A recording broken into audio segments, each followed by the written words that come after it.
노르웨이 수도 오슬로에 한 노부부가 살고 있었습니다. 여러분, 황혼 때까지 같이 살 수 있다는 것은 굉장히 축복이지만 굉장히 많은 또 어려움도 고비도 있었을 것입니다. 그렇게 마지막을 이제 보내는 가운데 있었는데 아무래도 나이가 드시니까 점점 병약해지고 이제 그렇겠죠.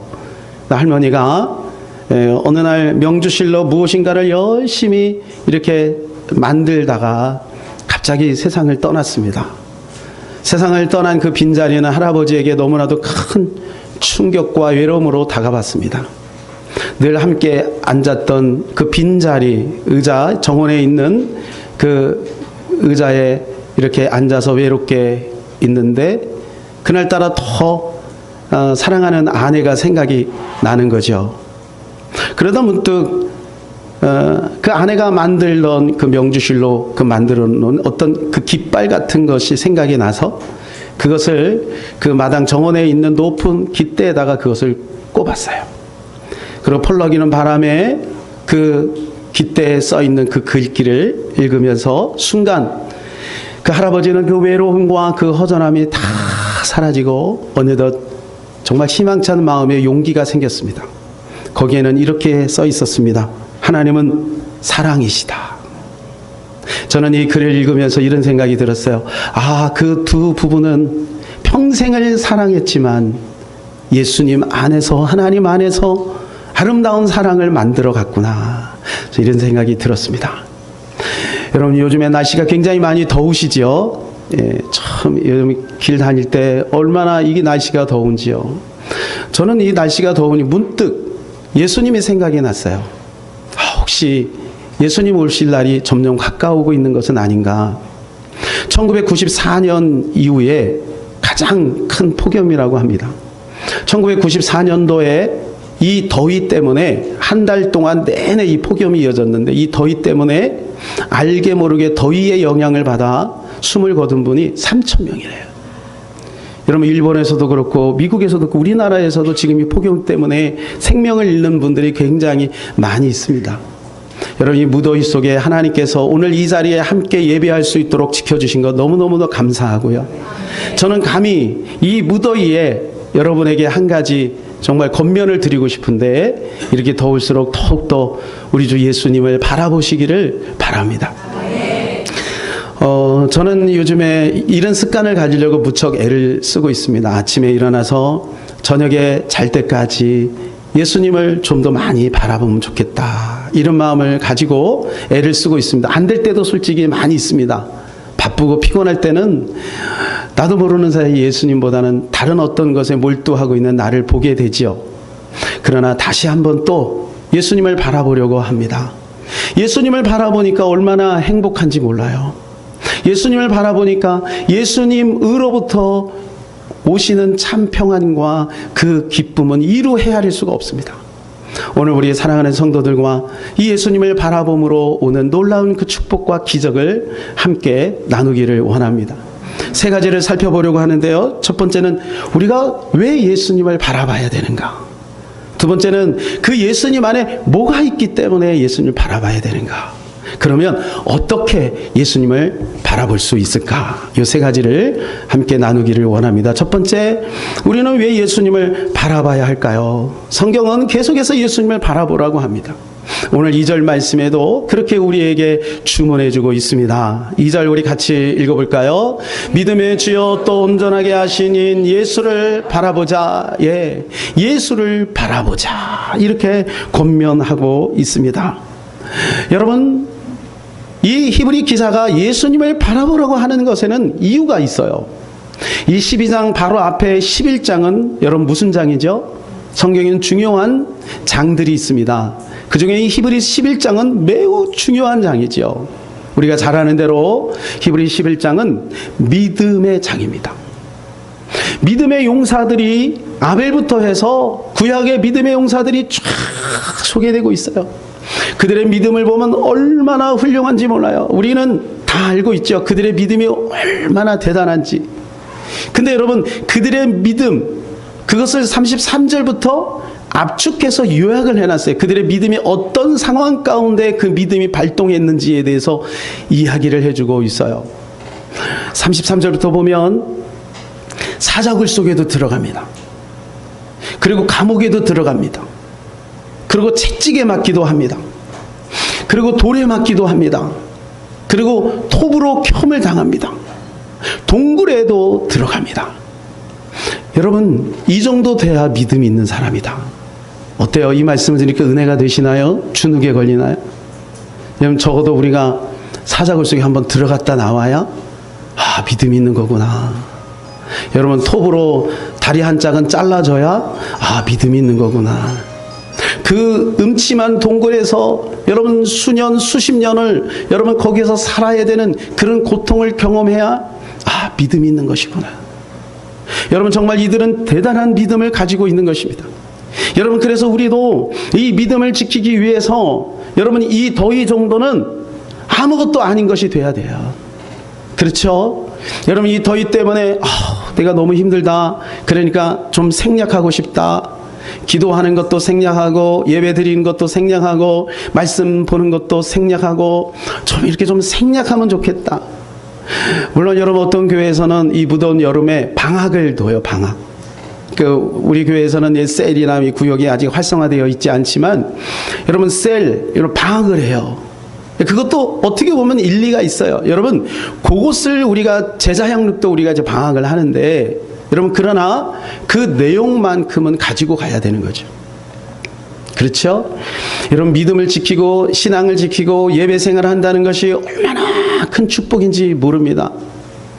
코리텐 붐이라고 하는 여사가 있습니다. 이분 유명하신 분인데요. 이분이 오늘날 소련에서 이제 예배를 인도하고 있었습니다. 그런데 갑자기 저 뒤에 문을 발로 차고 들어오는 군인들 둘이 있었어요. 이런 기관단총을 들이대고 엄포하기 시작합니다. 너희들 5분 시간을 줄 테니까 저 밖으로 나가면 살고 이 자리에 있으면 다 죽는다. 여러분, 갑자기 그 예배를 드리는 성도들이 바짝 긴장을 하죠. 그리고 기도하기 시작합니다. 하나님, 믿음을 지키게 해주세요. 그러나 저 뒤에서부터 한 사람, 두 사람, 몇 사람이 슬금슬금 빠져나가기 시작해요. 자, 이제 50초 남았다. 50초만 나가지 않으면 너희는 죽어. 이러고 총뿌리를 탁 들이댑니다. 50초가 오면서 다 흐르고 나머지 몇 성도는 그 자리를 지켰어요. 여러분, 그때 이 군인들이 총을 그 자리에다 탁 내려오면서 이렇게 말을 합니다. 나도 크리스찬입니다. 근데 우리는 군인이기 때문에 예배를 드리면 안 되기 때문에 가짜 성도들과 함께 예배를 드리면 우리가 들통이 나니까 여러분, 진짜 성도와 함께 예배를 드려야 되기 때문에 어쩔 수 없이 제가 그렇게 했습니다. 자, 지금부터 우리 같이 예배합시다. 여러분, 너무 멋있죠? 그런데 진짜로 쏜다면 어떻게 할까요?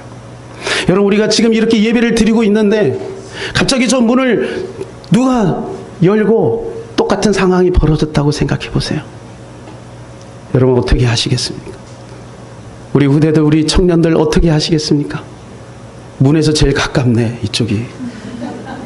어떻게 하시겠어요? 여러분, 그런 일이 있어서는 아니 되겠지만 우리가 한번 생각해 보자고요. 그때 우리의 믿음을 지킬 수 있겠습니까? 우리 성도는 그 믿음을 지킬 수 있으리라고 믿습니다. 여러분, 그러나 그때 가서 내 마음에 불을 듯 믿음이 일어나가지고 그때 나는 믿음을 지킬 거야. 여러분, 그것은 불가능해요. 이 무더위, 또 날씨가 추워도 늘 그 자리에서 하나님을 바라보고 예배하고 말씀 생활, 기도 생활을 하는 그 사람이 그 환난의 시대에도 변질되지 않고 믿음을 지킬 수 있을 줄로 믿습니다. 여러분, 우리가 하나님 앞에 나와서 지난주 금요일날 또 수요예배 우리 교회 창립 이래로 제일 많이 나왔어요. 수요예배도 금요일 예배도 열심히 나와서 우리 성도들이 예배하고 기도합니다. 얼마나 감사한지 몰라요? 여러분, 그러나 여러분, 이 믿음 생활이라는 것과 이 예배 생활이 분리되어 있을 수 없어요. 어떤 신학교에서 함께 공부를 하던 친구를 목사님이 만났습니다. 근데 이 목사님이, 이 신학생이 이제 너무 힘드니까 세상으로 나가서 돈을 벌기 시작한 거예요. 그러니까 지금 뭐 하냐 그랬더니 나 열심히 돈 벌고 있다는 거예요. 그러면 이 믿음 생활은 어떻게 하냐? 그래 솔직하게 고백을 하는 거예요. 여러분 신학생이니까 여러분 새벽 예배도 가고 뭐 모든 예배 열심히 참석하고 기도했겠죠. 그런데 바쁘다 보니까 새벽 예배 끊고 그리고 수요 예배 끊고 금요 철야 예배 끊고 지금은 주일 예배도 간간히 드는데 빠질 때도 있대요. 그런데요 그 얼굴을 보니까 얼굴이 시커먼 거예요. 태생적으로 얼굴이 시커머신 분들은 오해 없으시기 바랍니다. 그게 아니고 여러분 믿음이 떨어지면 은혜가 떨어지면 나도 모르는 사이에 얼굴이 시커매져요. 여러분 우리가 예배 생활을 하고 믿음을 지킨다는 것은 생명인 것입니다. 그래서 이 무대 위에도 우리는 주님을 바라봐야 하는 것이죠. 이분들처럼 사자굴 속에 들어가고 여러분 우리 자식이 막 사자의 밥이 되고 이런 고난과 환난 가운데서도 믿음을 지켜야 되겠지만 어떻게 보면 이렇게 일상 삶 속에서 우리는 믿음을 지켜야 하는 것입니다.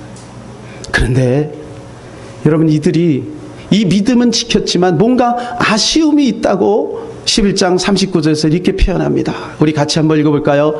이 사람들은 다 믿음으로 말미암아 증거를 받았으나 약속된 것을 받지 못하였으니 받았으나 약속을 못 받았다. 믿음의 증거는 있었으나 정말 중요한 알갱이 결과 그것을 받지 못했다. 여러분 이 약속이 뭘까요? 이 약속이 뭘까요? 예, 우리는 알지요. 예수 그리스도입니다. 그들은 여러분 그 놀라운 믿음, 그 고난 중에도 그 믿음의 정결을 지켰지만 그러나 그들에게는 그 놀라운 축복이 주어지지 않았다. 근데 우리에게는 주어졌다. 그것이 바로 예수 그리스도다. 여러분 그 말인 거예요. 이게 얼마나 놀라운 축복인 겁니다. 여러분 예수 그리스도는 여러분에게 어떤 가치가 있습니까? 예수님은 여러분의 삶의 모든 영역 속에 실제적인 응답입니까? 선유라는 것이 있습니다. 조선시대에는 임금이 백성들을 교훈하기 위해서 선유를 공포합니다. 이 선유는 뭐냐면 임금님의 가르침을 백성들에게 이렇게 알려주는 거예요. 근데 거기에 보면 이런 대목이 있어요. 예, 제가 한번 적었는데요. 불과 5환에 불과한 쇠붙이를 대장장이가 말굽을 만들면 20엔의 가치가 된다. 또 새로 하나의 복음을 만들면 300엔의 가치가 되며 수많은 바늘을 만들면 3000엔이나 되며 시계를 만들면 20만 엔이나 된다. 여러분 똑같은 쇠붙이인데 무엇을 만드느냐에 따라서 다르다는 거예요. 여러분 우리가 믿는 예수 그리스도는 여러분에게 어디까지 영향이 갑니까? 주일날 예배 드릴 때만 사용합니까? 아니면 힘들고 어려울 때만 그 이름을 부르십니까? 아니면 찬양할 때 그때만 부르십니까? 아니면 직장에서도 또 우리 자녀 가운데서도 우리의 물질, 우리의 건강 모든 영역에서도 그 예수 그리스도의 이름은 실제가 되고 있나요? 물매로 짐승을 맞힐 수도 있습니다. 또는 이 물매로 적군의 이제 적장을 맞춰서 쓰러뜨릴 수도 있습니다. 다윗 시대에는 물맷 용사가 아주 능숙한 물맷 용사가 한 70명 정도가 있었대요. 근데 골리앗을 넘어뜨린 사람은 다윗 하나밖에 없어요. 왜요? 만군의 여호와의 이름의 능력을 알고 있었기 때문에. 물매 기술이 아니라 그 물매를 타고 가는 만군의 여호와의 그 이름, 그 예수의 이름, 그 이름으로 나갈 때 골리앗도 넘어뜨릴 수 있다는 거예요.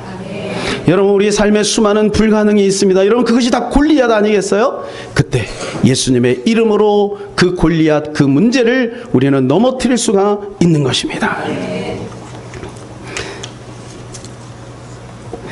예수님은 하나님의 마음입니다. 하나님 우리를 너무너무 사랑하셔서 우리에게 그 사랑의 표현을 어떻게 할까 고민하다가 예수님을 보내신 겁니다. 로마서 5장 8절 다 같이 읽어볼까요? 우리가 아직 죄인 되었을 때 그리스도께서 우리를 위하여 죽으심으로 하나님께서 우리에게 대한 자기의 사랑을 확증하셨느냐. 내가 너희를 얼마나 사랑하는지 아니? 내가 사랑하는 것 증명할게. 그것이 바로 예수 그리스도야. 여러분, 그래서 예수님은 하나님의 모든 것이지만 그 모든 것 대신 그 예수님을 모든 것 된 우리에게 주신 것입니다. 그래서 요한복음 3장 16절에 하나님이 세상을 이처럼 사랑하사 독생자를 주셨으니 이는 저를 믿는 자마다 멸망치 않고 영생을 얻게 하려 하심이라. 여러분, 하나님이 우리를 너무너무 사랑하셔서 주신 분이 예수님이에요. 여러분, 그러므로 그 예수님을 붙들고 있으면 우리가 그토록 원하는 모든 것들은 어떻게 될까요? 당연하지요. 우리가 예수님을 왜 바라봐야 할까요? 그것은 우리가 지옥 갈 죄인이기 때문에 그렇습니다. 여러분, 우리는 태어나면서부터 이미 망가진 존재예요. 창세기 3장으로 인해서 우리는 완전히 깨져 있어요. 우리가 전도를 하다 보면 많은 사람들이 내가 왜 예수를 믿어야 되는지를 잘 이해하지 못해요. 당연하죠. 우리도 그랬으니까. 저도 처음에 교회 가자, 예수님 믿자, 이해가 안 되는 거예요. 이 바쁜 세월에 꼭 교회를 나가야 되는가, 꼭 예수를 믿어야 되는가, 이해가 안 되는 거예요. 그래서 저도 그냥 고집 부리고 뻗댕기다가 이제 나중에 가서 보니, 이야, 예수님 안 믿었으면 큰일 날 뻔했구나. 예수님 믿은 건 너무너무 잘했다. 이런 생각이 들어요. 여러분, 세상 사람들이 마음속에 예수님을 받아들이지 못하는 이유가 있습니다. 그것은 그들 마음에 어둠이 있기 때문에 그래요. 그래서 요한복음 1장에 보게 되니까 빛이 왔으되 어둠이 빛을 미워하더니. 여러분, 왜 어둠이 빛을 미워할까요? 그 어둠 속에 있는 것들이 드러날까 두려운 거예요. 그건 심리적으로 영적으로 알아요. 그래서 여러분, 우리 주변에 있는 사람들에게 복음을 증거하면 그들은 자연스럽게 이 핑계 저 핑계 되는 거예요. 그건 뭐냐? 바빠서 그런 것이 아닙니다. 타당한 이유가 있어서 그런 게 아니라 그 영적 깊은 곳에 빛을 두려워하는 거예요. 여러분, 그러나 우리는 압니다. 이 빛을 만나야 우리가 생명을 얻는다는 것을 압니다. 그래서 예수 그리스도를 우리에게 보내주신 것입니다. 우리는 많은 상처와 아픔들을 가지고 있습니다. 김창옥 교수라고 여러분 아실 거예요. 재밌는 강사시죠. 그런데 어느 날 자기 딸을 이렇게 보는데 자기 딸이 자꾸 앞으로 꼬꾸라져서 코를 찌는 거예요. 그래서 막 코피가 나고, 그 왜 그런지 모르겠다. 여러분, 부모 입장에 얼마나 답답하겠어요. 그래서 이 방에 거실에다가 매트를 다 이렇게 깔아줬대요. 그러니까 넘어져도 조금 안전해서 다행이었는데, 어느 날 그 딸을 학교를 바래다 주면서 초등학교 1학년인데 바래다 주면서 뒷모습을 보게 됐는데, 뒷모습을 보면서 알았대요. 그때야 눈치를 챘대요. 초등학교 1학년 때 돼서야 눈치를 챈 거야. 그 이유가 뭐냐면 그 딸이 안짱다리야, 안짱다리. 여러분, 안짱다리가 뭔지 아시죠? 이 발끝이 이렇게 모아진 거예요. 그래서 발끝이 이렇게 모아지니까 이 아이가 평상시에 그냥 걸을 때는 괜찮은데 어떤 흥분이 있거나 어떤 일이면 막 뛰다 보면 자기 다리가 이렇게 걸리는 거야. 그래서 쓰러지고 그런 거예요. 여러분, 병원에 갔대요. 병원에 갔더니 이걸 교정해야 된대. 그래서 기계를 여기다가 이제 붙여야 되는데, 이거를 1년에서 3년 동안, 최소한 1년에서 3년 동안을 잘 때도 이거를 붙이고 자야 돼. 얼마나 불편하겠어요. 근데 문제는 이게 한쪽이 170만 원이야. 두 쪽이 340만 원. 골반까지, 이 골반도 뒤틀렸으니까 골반도 만져줘야 되니까 또 그 추가 비용. 너무 속상한 거예요. 그래서 의사에게 물어봤대요. 이거는 선천성이에요, 후천성이에요? 그 말은 내 잘못이에요, 제 잘못이에요, 그런 뜻이거든요. 근데 의사가 다행스럽게 이건 후천성입니다. 후천성이기 때문에 100% 고칠 수 있습니다. 그런데 왜 이 지경이 되도록 그냥 두셨습니까? 그런 거예요. 여러분, 혹시 우리 손자, 손녀가 아직 어리거나 앞으로 결혼할 우리 청년들은 꼭 기억하세요. 우리 여자아이들 이렇게 앉히면 안 된대. 아이들이 이제 이쁘잖아요. 이렇게 앉으면. 자기가 이게 이렇게 앉다 보면 또 편해요. 이렇게 계속 앉다 보면 여기 안짱다리가 된대. 이 골반이 뒤틀린대요. 근데 김창학 교수가 이 안짱다리를 마음의 안짱다리로 가더라고요. 그 다음 한번 보세요. 마음의 안짱다리. 마음의 안짱다리가 다 있다는 거예요. 어느새 내가 자세가 뒤틀린지도 모르는 거예요. 주변 사람도 몰라요. 부모님도 몰라요.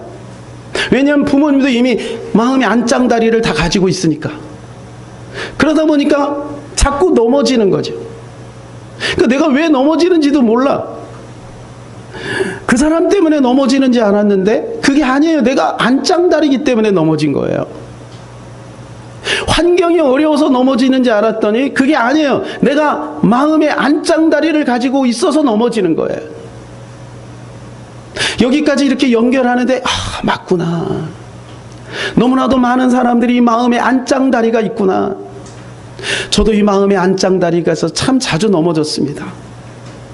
여러분, 그런데 이 마음의 안장다리를 한순간 고치는 방법, 돈 안 들이고 고치는 방법이 있어요. 그것이 우리 주 예수 그리스도를 만나는 것입니다.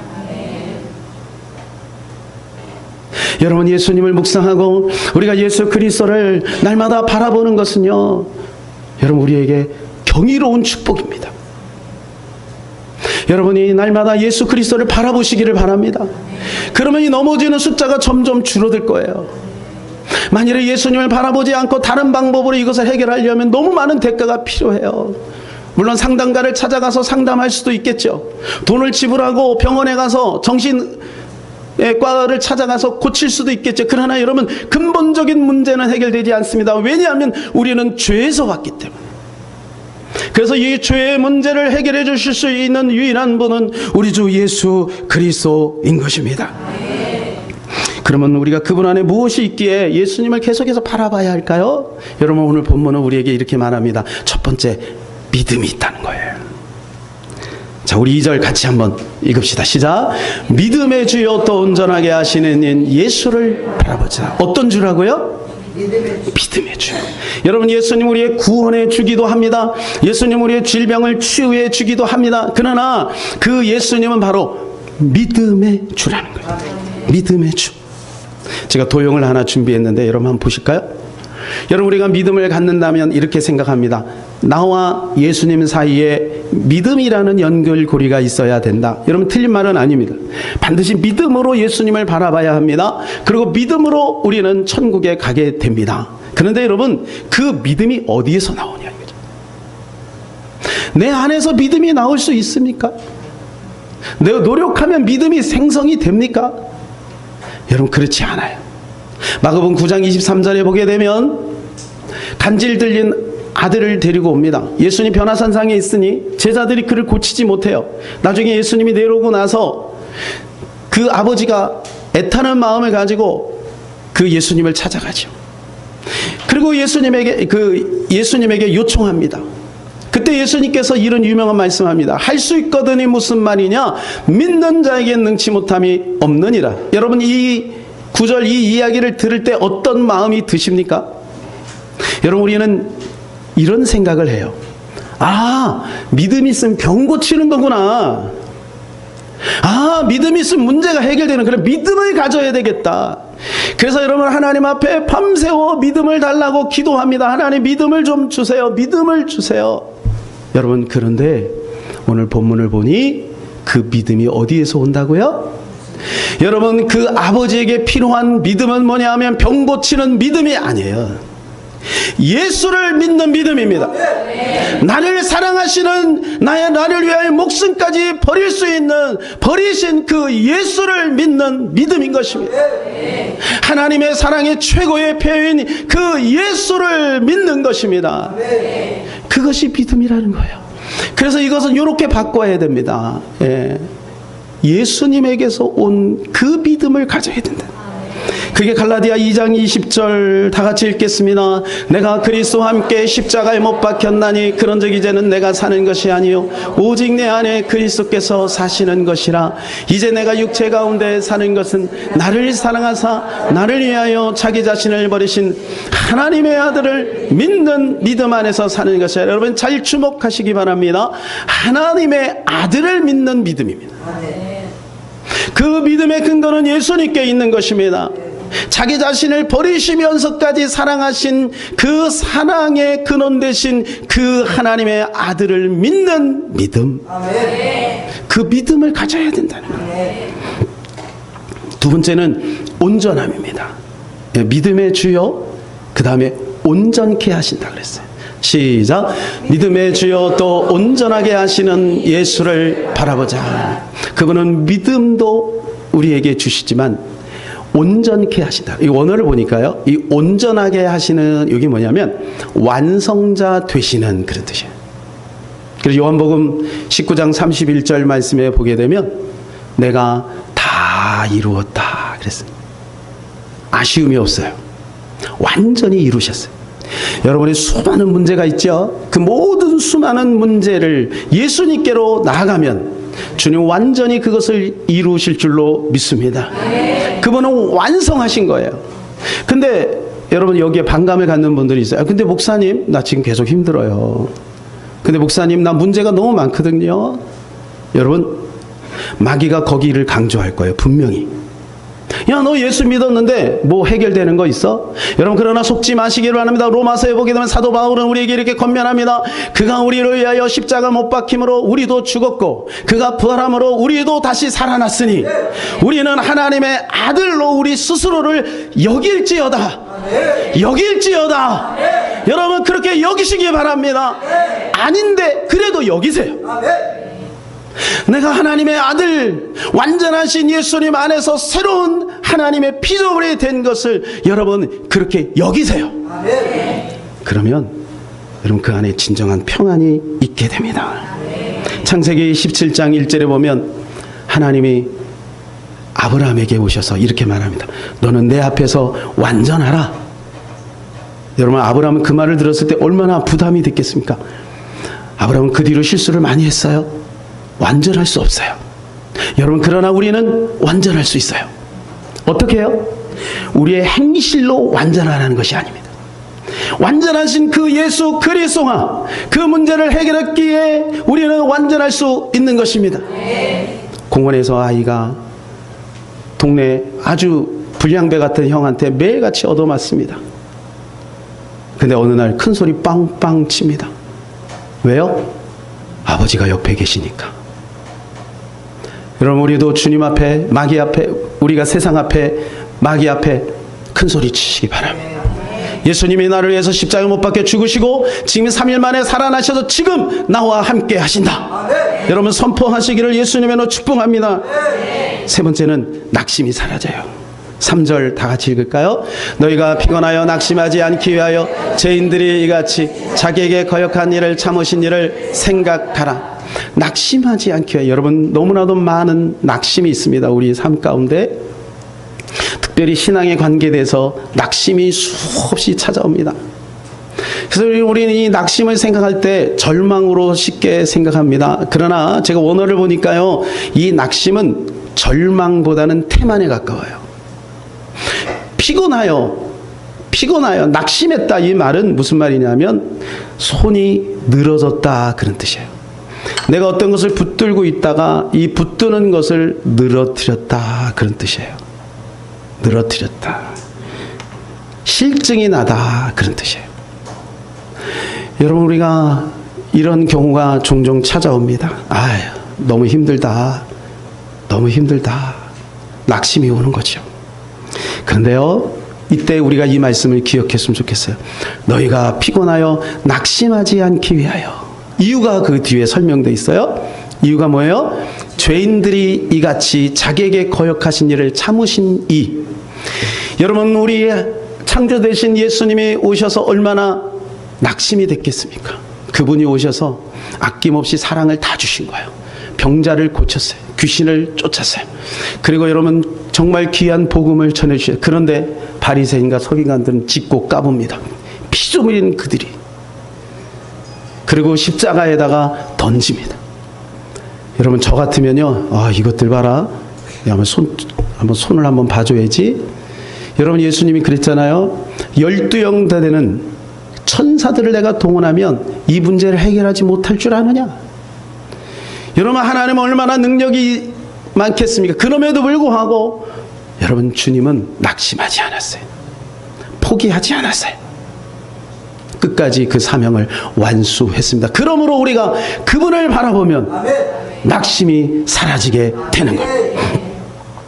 어떤 가난한 부가 전도를 받아서 교회를 열심히 나오기 시작합니다. 이제 믿음이 막 성장을 합니다. 누가 봐도 너무너무 아름다운 믿음을 가지고 있어요.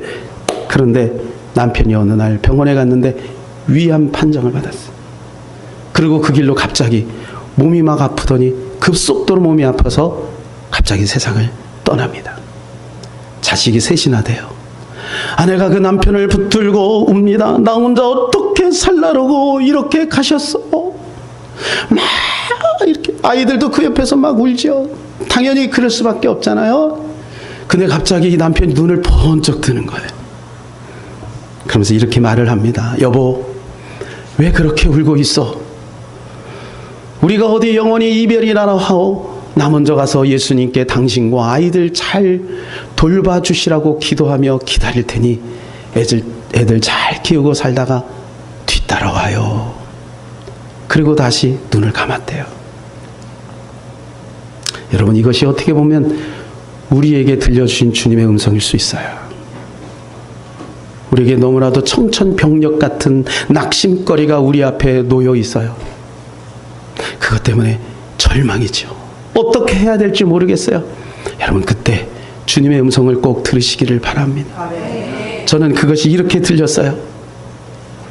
아무개 집사 권사야, 낙심하지 말아라. 내가 알고 있다. 너의 수고와 눈물을 머지않아 나를 만나면 내가 너의 수고를 기억하마. 용기를 내라. 여러분, 이렇게 주님의 음성으로 들렸어요. 여러분, 힘을 내시기를 바랍니다. 마지막 세 번째로, 그러면 우리가 어떻게 주님을 바라봐야 할까요? 이것이 중요하죠. 주님을 바라본다. 사진을 걸어놓고 매일같이 예수님의 얼굴을 보면 될까요? 어떻게 주님을 바라봐야 될까? 여기 그 비밀을 이야기해주고 있어요. 3절 우리 다 같이 읽을까요?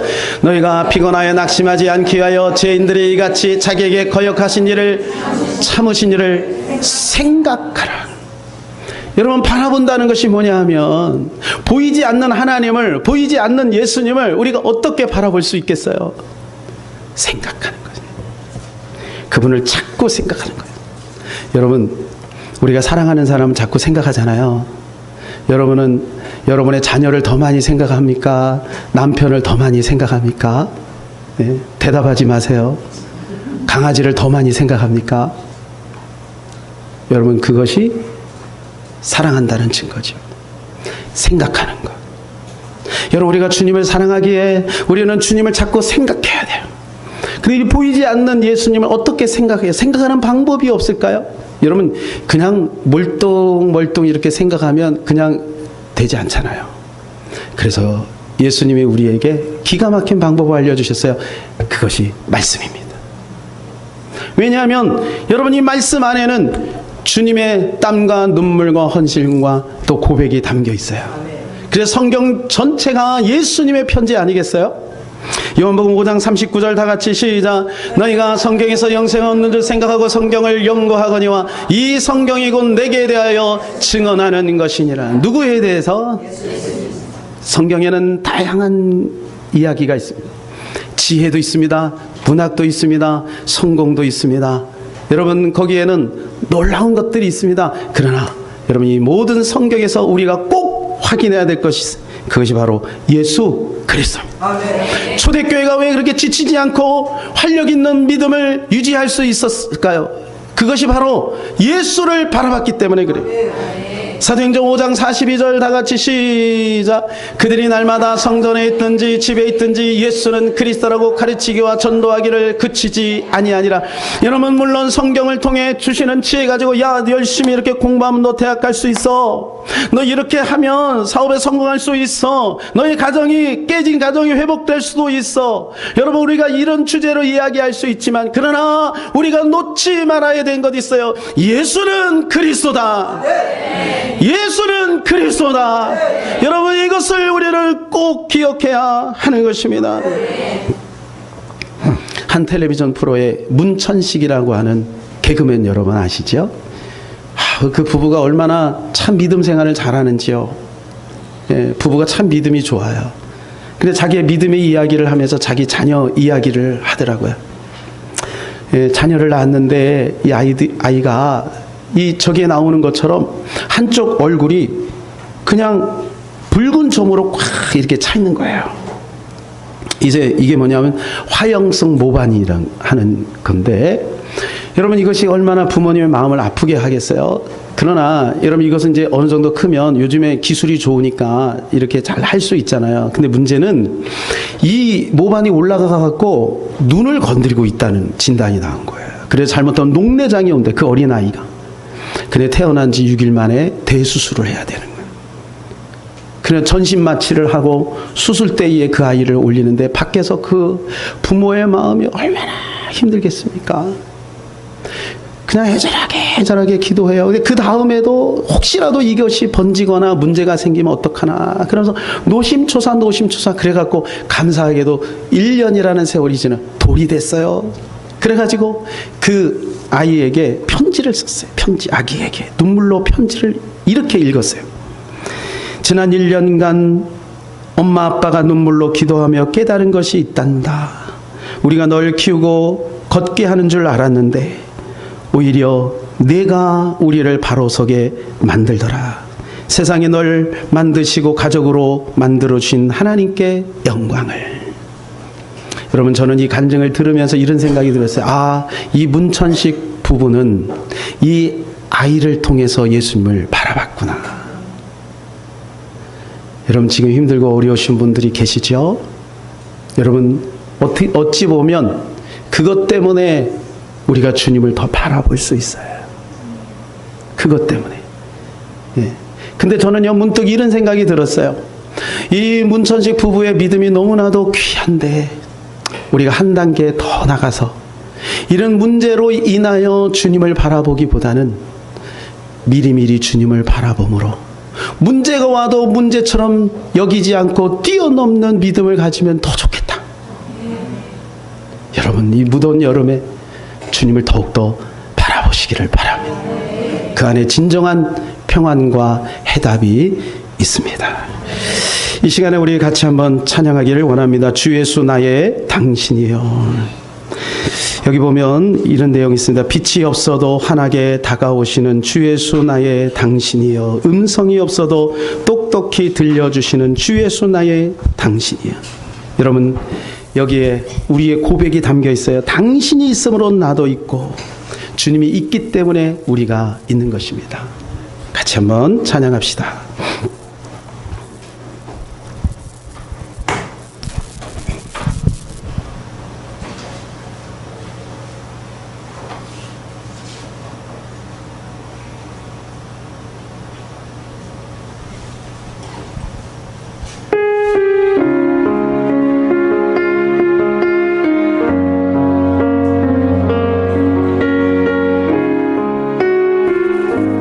우리 가사의 뜻을 생각하며 찬양합니다. 빛이 없어도 환하게 다가오시는 주 예수 나의 당신이여. 음성이 없어도 똑똑히 들려주시는 주 예수 나의 당신이여. 당신이 있으므로 나도 있고 당신의 노래가 머물므로 나는 부를 수 있어요. 주여 꽃처럼 향기 나는 나의 생활이 아니어도 나는 당신이 좋을 수밖에 없어요. 주 예수 나의 당신. 나는 없어도 당신이 곁에 계시면 나는 언제나 있습니다. 나는 있어도 당신이 곁에 없으면 나는 없으니. 우리 가슴에다 손을 얹고 한번 찬양합니다. 당신이 있음으로 나도 있고, 당신의 노래가 머물므로 나는 부를 수 있어요. 주여, 꽃처럼 향기 나는 나의 생활이 아니어도 나는 당신이 좋을 수밖에 없어요. 주 예수 나의 달. 주님이 있음으로, 주님이 있음으로 나도 있고, 주님의 노래가 머물므로 나는 부를 수 있어요. 주여, 꽃처럼 향기 나는 나의 생활이 아니어도 나는 주님이 좋을 수밖에 없어요. 주 예수 나의 당신이여. 아멘. 이 시간 우리 같이 한번 기도합니다. 예수님 사랑합니다. 예수님의 그 놀라운 사랑을 내가 이 시간에 고백합니다. 그 사랑 안에서 나를 발견하기를 원합니다. 우리 다 같이 기도합시다. 하나님 아버지 감사합니다. 주님을 바라보며 주님을 의지합니다. 오직 우리 주 예수 그리스도를 바라보며 예수님만이 우리의 모든 것됨을 믿으면 예수님이 우리를 위하여 모든 것 주셨습니다. 나는 오직 주님만 바라보며 하나님 그 안에 모든 동화와 지혜와 모든 것이 감춰져 있음을 고백합니다. 하나님 우리 사랑하는 귀한 성도들 그 어떤 일이 있어도 주님을 바라보게 하소서. 주님을 의지하게 하소서. 오직 주님만, 오직 주님만, 오직 주님만. 하나님 아버지 우리 귀한 성도들 마음에 예수님을 바라보는 믿음을 주세요. 예수님과 동행하는 믿음을 허락하여 주시옵소서. 하나님 우리의 믿음, 우리 종교적인 행위 하나님 참 귀하고 아름답습니다. 하지만 주님을 놓치지 않기를 원합니다. 주님을 바라보는 목적을 다른 데 두지 않기를 원합니다. 그냥 오직 주님이기를 원합니다. 그때 주님이 모든 것을 우리에게 평안으로 다가오실 줄로 믿습니다. 지금 어렵고 힘든 우리 성도들이 있습니까? 이 무더위에 힘든 시간을 보내고 있습니까? 하나님 위로하여 주시옵소서. 용기를 주시옵소서. 성령님 함께하여 주옵소서. 예수님의 이름으로 기도하옵나이다.